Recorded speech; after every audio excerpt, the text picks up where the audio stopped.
is rare today. Even a guy that most of us definitely doesn't like George Bush, the younger, the president. But my God, when he did that wonderful slip of tongue, you remember, I think I was misunderestimated. How cannot you love him for a brief second? The second, more serious reason that I really like Stanley is, wasn't it you gave an interview and you were asked when you were involved in all those polemics, affirmative action and so on, but what are you? And you said, much more modestly, I'm a Milton scholar, Miltonist or what, no? Listen, this is what we should stick to today. Don't be blackmailed by this idea which may appear a leftist idea, but it's really the speech of those in power today, that if you are doing just abstract humanities, whatever studies, they like to make you feel guilty, like, all this disgustingly manipulative line of thought, like, you can just study Milton or whoever here while, and then you have a list, while children are starving in Somalia or whatever. No, this, you know what, this is an obscenity which shows all that is false in this charity capitalism. Because I remember when I was young, it's true, leftists were saying, you live in an ivory tower while people are starving.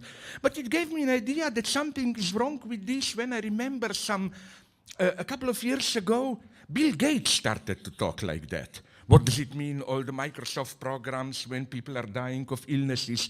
And then I got it, what it really means when he went on. So let's forget our ideological, boring struggles, capitalism, socialism. Let's just all get together and do something. In other words, you see, unfortunately, the starving children of Somalia, not to help them, but the order is give the stupid $10 to help them and stop thinking.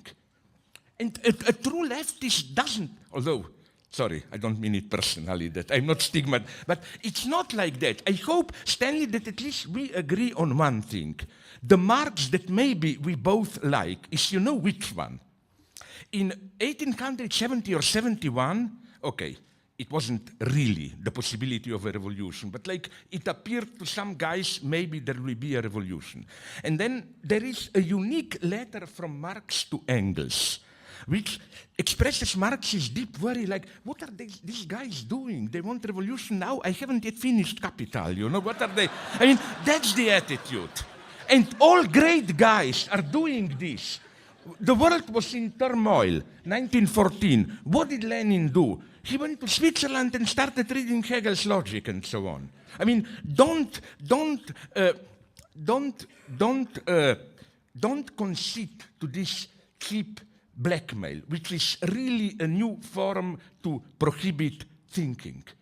If you play this game of how can you spend money here when, no, this is the new language of power today.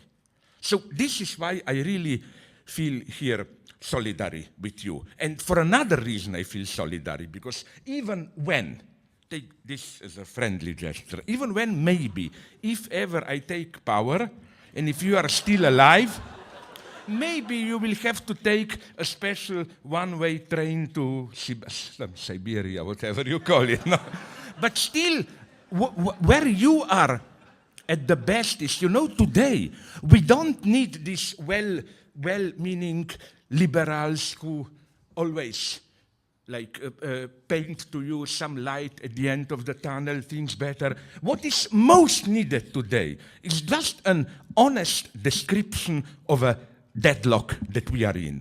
As already the old Frankfurt School guy Max Horkheimer said once, and Adorno repeated it, pessimism in theory, optimism in practice. We don't need optimism in theory, cheap one. This is why, to provoke you, when somebody asked me recently, okay, what is good, what is bad in Hollywood today? I told him what I really hate is this feel-good, so-called Hollywood Marxism, like Pelican's Brief, All the President's Men. It may appear very critical. My God, the president himself was corrupted together with some big company. But why do these films make us feel so good? Because, the ultimate message is so comfortable. My God, what a great country we live in, where two ordinary guys can overthrow the mightiest man in the universe. And my provocation was, I'm sorry to tell you, I prefer 24 to this cheap liberalism. I'm talking very seriously about the last season. I didn't see it all, I don't have time, but the end. You remember what happened there? Jack Bauer is no longer this kind of a Himmler-style guy who is, this right-wing hero, where the idea is, as Himmler put it, everyone can be a hero in the sense of doing good things for his nation. A true hero is the one who is ready to dirty his hands, to torture, to do horrible things. But towards the end, he is no longer that. He gets totally desperate. He says, everything must come open, I cannot live with it. And his positive opposite, Ellison Taylor, the more liberal president, also gets entangled in a deadlock, has to step down. So what I like is that there is no, as we put it, bullshitting. The series ends up with a radical deadlock. Within present coordinates, it's simply practically impossible to find an ethical position. Isn't this a much more sobering lecture than, that feel-good liberalism and so on and so on? That's the spirit we need today. Don't go into this blackmail like you are bringing us only the bad news. No, the good news are, I claim, I hope we again agree here, Stanley, the good news should be like things like dignity or whatever, which are so-called, they are necessary byproducts. If you directly aim at them, it's counterproductive, If you try to act with dignity, it's ridiculous. It must emerge spontaneously. So I claim that if there is a hope today, it can only emerge as a necessary byproduct of our pessimistic analysis. It's not that you paint it directly. So, okay, after this stuff, let's go to work.